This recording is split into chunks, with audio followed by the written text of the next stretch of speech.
Hello everyone, good evening. कैसे हैं आप सब लोग? तो हम लोग अपना कीवर्ड सीरीज में 10 वीडियोस अभी तक कवर कर चुके हैं। तो प्लेलिस्ट में जाके आप उन सबको देख सकते हैं अगर आपने नहीं देखी है। आपको मतलब रियली में बहुत हेल्प मिलेगी उससे। और इन कीवर्ड्स को कैसे यूज करना है, कहाँ यूज करना है, तो हर वीडियो में टॉपिक के अकॉर्डिंग वो चीजें बताई गई हैं कि कौन कौन से टॉपिक्स में आप इनको आंसर में, अपने इंट्रोडक्शन में या फिर कंक्लूजन में अगर बात करें, जैसे 10 मार्कर क्वेश्चन है, 10 मार्कर क्वेश्चन में किस तरीके से अगर इंट्रो देना है तो वहां पे कौन सा कीवर्ड यूज कर सकते हो, या फिर बॉडी में पार्ट्स में आप देख सकते हो कि पार्ट 1 में, पार्ट 2 में, या फिर कंक्लूजन में कहां पे अपने आंसर को कंक्लूड करने के लिए इन सब शब्दों का इस्तेमाल आप अपने आंसर को अच्छा बनाने के लिए कर सकते हो। तो हम लोगों ने लास्ट वाले वीडियो में क्या देखा था? हम लोगों ने फेडरलिज्म की फीचर्स देखी थी। ओके, तो आज हम लोग देखते हैं कि फेडरलिज्म से रिलेटेड कौन कौन से चैलेंजेस हैं या फिर कौन कौन सी चुनौतियां हैं, उनके बारे में बात करते हैं। तो सबसे पहले अगर हम लोग बात करें कि फेडरलिज्म तो आप सबको पता होगा कि फेडरलिज्म में क्या होता है कि डिवीजन ऑफ पावर होता है, डिसेंट्रलाइजेशन ऑफ पावर, शक्तियों का बंटवारा। और बंटवारा किस किस के बीच में होता है? एक होता है सेंटर और एक होता है स्टेट, है ना। तो स्टेट और सेंटर के बीच में जो शक्तियों का जो बंटवारा है उसी को क्या बोलते हैं? फेडरलिज्म बोलते हैं, या फेडरल, जैसे इंडिया से फेडरलिज्म कंट्री है ना, या फिर क्वासी फेडरल इंडिया के लिए बोला जाता है। आप लोगों ने सुना होगा बहुत बार, लक्ष्मीकांत में पढ़ा होगा। क्वासी फेडरलिज्म में इसलिए बोला जाता है कि सेंटर की भी पावर है, स्टेट्स की भी पावर है। ओके, फिर हमारे यहाँ पे ओवरलैपिंग भी है, जैसे कॉन्करेंट लिस्ट में हम लोग देखेंगे अभी कि पहला पॉइंट अगर हम लोग देखें कि क्षेत्रीय असमानताएं बहुत है। क्षेत्रीय असमानताएं की बात अगर हम लोग करें कि आपने अपने खुद राजस्थान में भी देखा होगा कि जयपुर के आसपास के जो एरिया होंगे या जो कैपिटल के आसपास के एरिया होंगे वो तो आपको डेवलप दिखेंगे, लेकिन जयपुर से या कैपिटल से जो दूर होते हैं जो एरिया, उनमें उतना डेवलपमेंट नहीं होता। या फिर अगर हम लोग बात करें, इंडिया की बात करें, तो दिल्ली के जो आसपास के जो स्टेट्स हैं, जैसे हरियाणा हो गया, पंजाब हो गया, राजस्थान का ईस्टर्न राजस्थान हो गया, या फिर यूपी हो गया, इन स्टेट्स को अगर हम लोग कंपेयर करते हैं नॉर्थ ईस्ट की जो स्टेट्स हैं, नॉर्थ ईस्टर्न स्टेट्स में इतना ज्यादा डेवलपमेंट नहीं है जितना कि हमारा जो सेंटर के आसपास, क्योंकि जो पॉलिसीज बनती हैं उनका इंप्लीमेंटेशन सेंटर के आसपास की स्टेट्स में ज्यादा होता है। तो इसके कारण क्या हो जाता है कि क्षेत्रीय असमानताएं हो जाती हैं, जिसको बोलते हैं रीजनल डिस्पैरिटीज, है ना। कि रीजन्स के बीच में आप लोगों ने स्टेट्स में भी ऐसा देखा होगा कि कोई एक तो शहर इतना ज्यादा डेवलप हो जाता है और फिर एक ऐसा एरिया रह जाता है जो बहुत पिछड़ा रह जाता है। ओके, फिर आप लोगों ने देखा होगा कि भाई अगर हम लोग बात करते हैं तो ओवरलैपिंग ऑफ ज्यूरिसडिक्शन, मतलब जो पावर्स हैं उनका भी ओवरलैपिंग है, जो अधिकार क्षेत्र है उसमें भी ओवरलैपिंग। किस तरीके से? आप लोगों ने देखा होगा कि जब हमारा जो सब्जेक्ट्स हैं वो किस किस 3 लिस्ट में डिवाइड हो रखा है। एक होता है कॉन्करेंट लिस्ट, और एक होता है हमारा यूनियन लिस्ट, और एक होता है हमारा स्टेट लिस्ट। ओके, तो कॉन्करेंट लिस्ट में कुछ ऐसे सब्जेक्ट्स हैं जिन पे लॉ बनाने का अधिकार किसका है? सेंटर का भी है और स्टेट का भी। वैसे स्टेट लिस्ट में ऐसे सब्जेक्ट ऐड किए जहां पे स्टेट अपनी पावर को यूज करके उनके ऊपर लॉ बना सकता है। सेम ऐसे ही यूनियन लिस्ट में भी कुछ सब्जेक्ट्स ऐड किए गए। लेकिन जैसे अब ये ओवरलैपिंग किस तरीके से करता है? जैसे अभी न्यू एजुकेशन पॉलिसी आई, आप लोगों ने सुना होगा न्यू एजुकेशन पॉलिसी।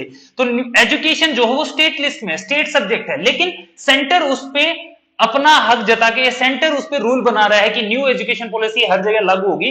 तो ये कहीं ना कहीं पे स्टेट्स की जो पावर है उसको आप लोग क्या कर रहे हो? डाउन कर रहे हो, डिक्रीज कर रहे हो। ओके, तो जो क्षेत्र का जो या जो हमारा जो अधिकार क्षेत्र है, या फिर ओवरलैपिंग किसकी है? ज्यूरिसडिक्शन की ओवरलैपिंग है।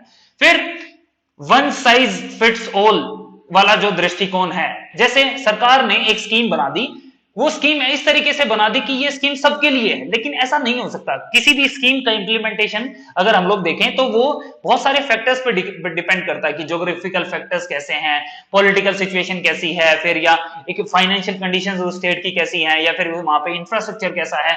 तो आपको उस तरीके से पॉलिसीज को बनाना चाहिए। अब आपने एक स्कीम सेंटर में बैठ के बना दी, एसी रूम से बैठ के स्कीम्स बना दी, लेकिन क्या लद्दाख में या फिर लेह में वो स्कीम लागू हो पाएगी? क्या वहां के जो पर कैपिटा इनकम है या वहां की जो इकोनॉमिक कंडीशंस है वो हरियाणा में जो लोग रहते हैं, राजस्थान में जो लोग रहते हैं उनके बराबर है? भाई राजस्थान हरियाणा में तो चलो वो स्कीम सक्सेसफुल होगी, लेकिन क्या वो स्कीम नॉर्थ ईस्ट की स्टेट्स में सक्सेसफुल हो पाएगी? तो हमें और फैक्टर्स को भी कंसिडर करना चाहिए जब, या फिर सेंटर को जितने अदर रीजंस हैं या फैक्टर्स हैं उनको कंसिडर करना बहुत जरूरी है जब भी वो कोई स्कीम बनाते हैं। ओके, तो ये वन साइज फिट्स ऑल वाले दृष्टिकोण को छोड़ना पड़ेगा, ये एक चैलेंज है अपने आप में फेडरलिज्म का। ओके, फिर भरोसे की कमी भी है ना, ट्रस्ट डेफिसिट है। ट्रस्ट डेफिसिट कैसे है कि भाई स्टेट्स को, जैसे सेंटर और स्टेट में, केंद्र में और राज्य में जो सरकारें, अगर अलग अलग सरकारें हैं तो एक दूसरे पे विश्वास नहीं करती। जैसे आप लोगों ने देखा होगा कि जीएसटी की अगर बात करते हैं तो हमेशा जीएसटी का जो कंपेंसेशन होता है उसके लिए राज्य हमेशा मांग करता रहता है कि हमें ज्यादा कंपेंसेशन दो। आपने देखा होगी सेंटर में जो सरकार रहती है, अगर राज्य में भी उसी पार्टी की सरकार होती है तो वहां पे कंपनसेशन ज्यादा मिलता है, बजाय कि अगर दूसरी कोई विरोधी पार्टी की अगर सरकार होती है। तो इसलिए क्या ये भरोसे की भी कमी है स्टेट और सेंटर के बीच में, ये भी फेडरलिज्म का एक बड़ा चैलेंज है। फिर विल पावर, अगर विल पावर की बात करते हैं तो पॉलिटिकल जो हमारा सिनेरियो है, जो पॉलिटिकल रिजीम है, उनके अंदर उतनी विल पावर भी नहीं, इच्छा शक्ति भी नहीं है कि उतना ढंग से तरीके से काम करें और जो हमारा जो फेडरलिज्म है उसको स्ट्रॉन्ग बनाने के लिए काम करें। ये नहीं कि यूनियन को आपने स्ट्रॉन्ग बना लिया, आपने गवर्नर्स को अपॉइंट कर दिया, या फिर जो जो ऑल इंडिया सर्विसेज हैं, या फिर बोले कि जो ऑफिसर्स हैं इनको अपॉइंट करके आप क्या कर रहे हो, आर्म ट्विस्टिंग कर रहे हो, पॉलिटिकल आर्म ट्विस्टिंग, कि जैसे होता ना कि हाथ को घुमा देना। ओके, उसी तरीके से स्टेट्स का क्या कर रहे हो भाई, स्टेट्स को घुमा रहे हो आप, गवर्नर को अपॉइंट कर दिया, कंट्रोल कर दिया, वहां पे सीएम को कंट्रोल कर दे रहे हो आप वहां पे, या फिर जो वहां के ऑफिसर्स हैं उनको कंट्रोल करके वहां के पॉलिसीज को आप लोग मॉडिफाई कराना। तो ये एक अपने आप में क्या है, दिखाता है कि एक इच्छा शक्ति कमी है, भरोसा भी कम होता है, क्योंकि उन्हें पता है कि गवर्नर की पावर्स, गवर्नर को इसीलिए बोला जाता है, हम लोगों ने लक्ष्मीकांत में पढ़ा भी हुआ, governor is an agent of centre. फिर भाई केवल बड़े बड़े विचार और बड़े बड़े वादे तक ही सीमित रह जाती हैं चीजें। वादे तो बहुत कर देते हैं कि भाई जैसे जिस स्टेट गवर्नमेंट, जिस स्टेट में अगर इलेक्शन होते हैं तो वहां पे जाके कोई भी पॉलिटिकल पार्टी के नेता क्या करते हैं, बड़े बड़े वादे करते हैं कि हाँ अगर हम लोग पावर में आए तो इस स्टेट को ये देंगे, इस स्टेट को वो देंगे। लेकिन ये सिर्फ वादे ही रह गए, ये सिर्फ बड़ी बड़ी बातें ही हैं।